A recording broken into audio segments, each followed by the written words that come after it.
new video, guys. Sorry for the delay and the lack of videos lately. It's been summer, it's been hot. So one thing you'll notice differently on this car now is this pretty awesome numplate to suit my channel name and Instagram name. I've been wanting this for a while. First of all, my partner gave me this here, key ring, and surprised me by saying you actually have the real thing. So that is wicked. So it pretty much makes the car now. So I'm so stoked. So in this episode I'm going to be fixing, there's like a little click noise which I thought was a VVT pulley, which I replaced a while back. It's sort of eased a little bit, but still started up again. So I found and rectified that issue, which you'll see in this video. And I'll go through some of my plans for the AE85.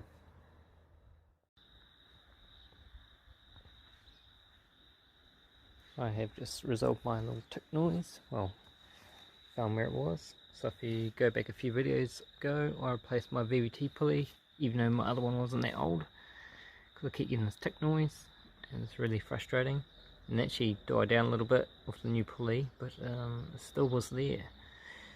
So I've been doing more investigating tonight with all this stuff, listening for sounds, and I've actually taken off my power steering pulley belt and the noise went straight away.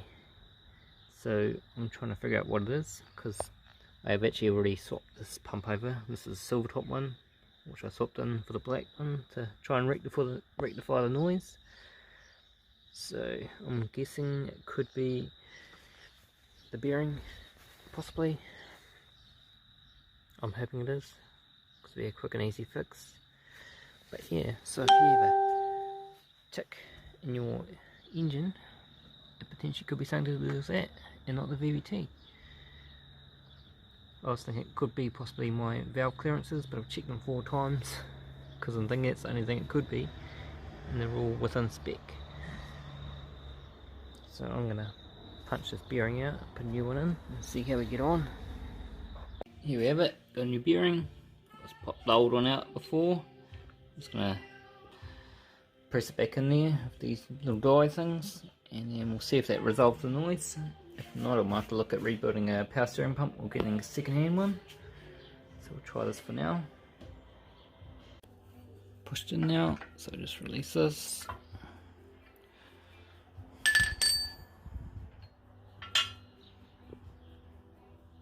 Circle it back in and good to go. Install the new pulley bearing and it's still making a noise, so it's clearly the pump.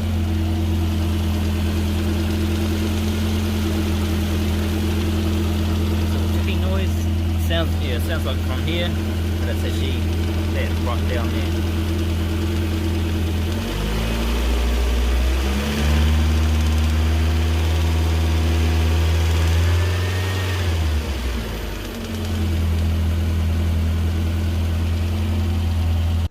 So I've just removed the power steering pump. So this is the silver top one, which I swapped in a little while back because I thought it might have been a tick. Because this is the original blacktop one. This has got different pulleys on here. Essentially they look the same sort of body. But yeah, so they're both ticking. So I'm just wondering whether the pumps aren't suited to the power steering rack, possibly. So what I've done is I've got my 16 valve bracket and cut out a section, because this section here meets up with this here and hits, so hopefully with clearing that out it'll go around it nicely and I can make it fit. That's the plan anyway. So I'm about to try and fit it up. If it fits all nicely, I'll just put a bit of black on there just to stop it from rusting, and mount the 16 valve bracket. Here we have it, power steering pump's all in. So this is 16 valve on a 20 valve block, and you can see down that gap where I've sort of taken it out to go around the cover. I've just got to mount up a little bracket to hold this wire. I'm about to start up for the first time with this 16 valve pump. So it's the original one from this car. hopefully the old tick noise does not happen. This is a cold engine at the moment. Yep, no tick. Awesome.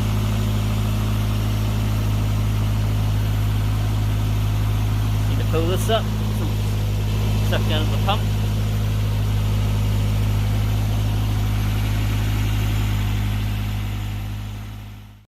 So 2022, hopefully this year is a lot more straightforward than the last couple of years. So I think it's going to be time to get into this machine this year. I've accumulated quite a few parts, so last sort of couple of years as I search eBay and the local buy sell pages for parts and things that are good priced. So I'll just go with what I'm planning to do. So obviously my other videos I showed the Torino parts that I acquired, guards and the bonnet. I've since acquired a Zinky front bumper. It needs a bit of work, but I got it for free. This shouldn't be any issue. I'll just have to plastic weld it at work. But the rest of it's not too bad actually. It's a few little wobbles, but I'm gonna restore it up and make it pretty pristine. I mean, if something comes up better in the meantime, I'll buy that, but hey, it's free, so can't complain. So, for the engine side of things, I've decided that I might be going to go turbo. So, the big plan is, with my engines that I already have, I'm going to use the 20 valve block of the oil squirters, 20 valve conrods, silver top ones. And then I'm going to use the 16 valve big port head, that's the original engine from my red car, and do port and polish on that as well, and that's just so I can utilise the intake manifold and keep it nice and simple. So I'm just planning to do a simple basic turbo setup, maybe a T25, T28 turbo. I'm not aiming for a stupid amount of power. Around 180 kilowatts maybe, something simple and usable. So yeah, here's a lot of the parts I've accumulated so far. So I've accumulated brand new door handles, they were pretty cheap, corner lights for the Torino front guards, some kooky eyelets, some brand new tail lights. Those come from Ireland. So because this isn't an AE85 to start off with, so it's no genuine AE86 to begin with. So I'm basically, for me, I'm just planning to go with what I think looks best. Even though the kooky and the Zinky are different styles of lights and whatnot, I just want to make the car look the best, what I think looks best. So yeah, so I've also acquired these T3 camera plates because these casebolt ones, the bearings on the top, they're terrible. It actually turns the whole strut inside the suspension there, the main shaft, so it's not that good when you're turning. So yeah, I acquired those second hand off New Zealand buy sell page. I've also got brand new rubbers. So these rubbers here, genuine Toyota, they're the ones that run up around the top there. So I'd like to acquire some new ones of these and new trim that goes up around there. Got my eye on some at the moment, but I'm just waiting to see if anything comes up better priced. And a few weeks ago I acquired this pretty awesome looking exhaust manifold for the turbo. So that will fit a T25 or T28. Synco branded one. So it may do pretty good. All steam pipes, it won't crack. And also in this box here, I acquired these for a really good price. Some RX7 4-pot calipers for FC RX7. So I can buy the brackets off MRP or T3 and fit them in here with some Mini Cooper discs. So I bought this little thing from Flows in UK, Ireland for my bonnet stay, and I've bought a new radiator support panel. So I could probably work with the one I have, but I just want to make it really nice and tidy. This one here is not the tidiest, so it looks like it's had a bit of an incident in the past. It's all a bit mangled and a bit of bog in there. You can see someone's boogied it up. Same with over here, you can see all the bog and stuff in there and more cracks in there. So yeah, plus the radiator doesn't really fit nicely against it. So it's hard up there, gap on this side. I think I'll need to square out the front too while I'm doing it. And you can see down there it sort of touches down there. So when I do it all, I'm going to make it nice and tidy and how it should be. So also I've acquired a brand new genuine Toyota sunroof seal, so that will replace that one there, which is a bit crusty. I need to fix up my sunroof too because it's about slipped over.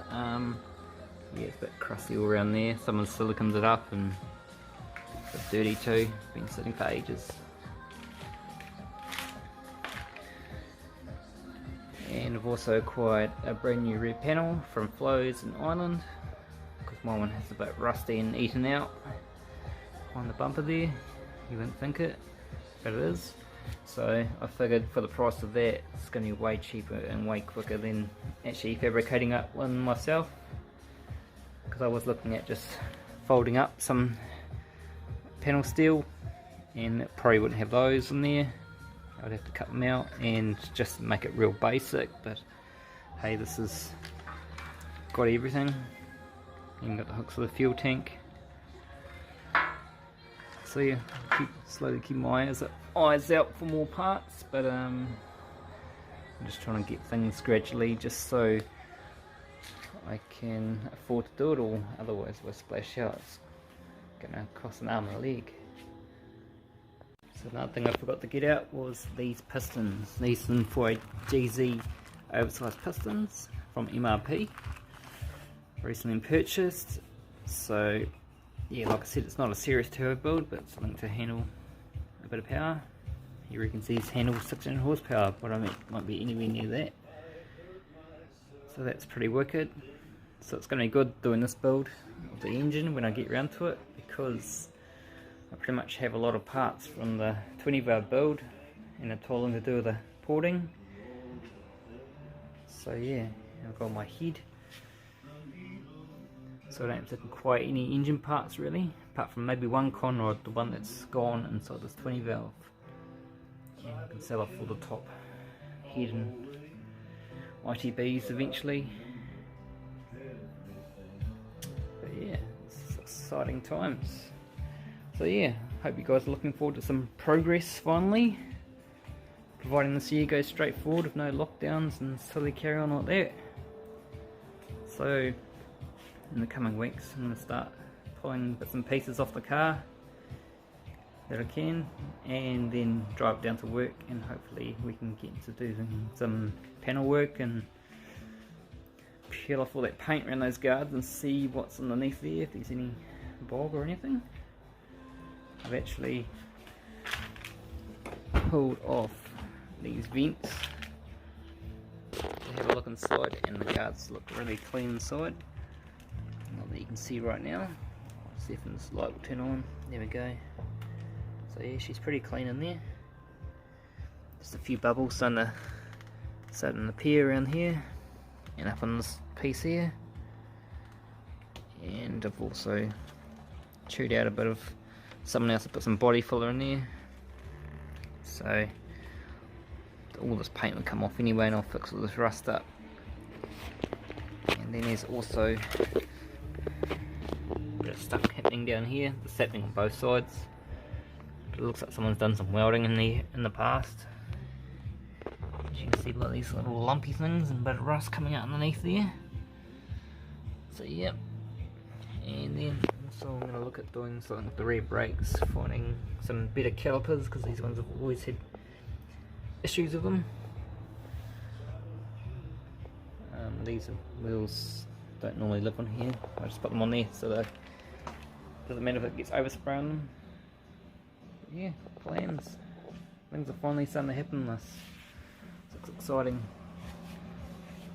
Everything's tidy and easy to work with.